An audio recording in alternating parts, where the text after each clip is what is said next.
മക്കളെ അപ്പം ഇന്ന് കൂട്ടായാണ് കാസ്റ്റിംഗ്. റഫീഖുണ്ട്, ദിനേശൻ നല്ല ചോരടിക്കുന്നുണ്ട്.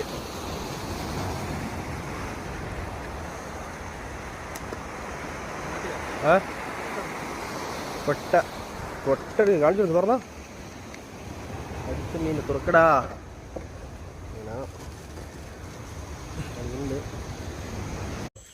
അപ്പോൾ എന്താണ് ഇന്നത്തെ കാസ്റ്റിംഗ് കിട്ടാ? അന്ന് കിട്ടിയ മീന് കൂട്ടായി തെരണ്ടുണ്ട്.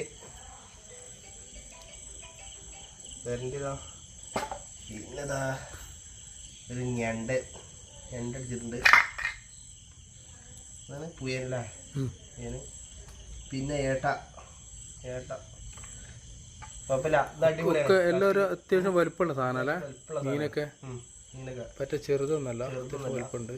ഒരു 6 കിലോന്റെ അടുത്തില്ല, 6 കിലോന്റെ മേലുണ്ട്, മേലുണ്ടാവും.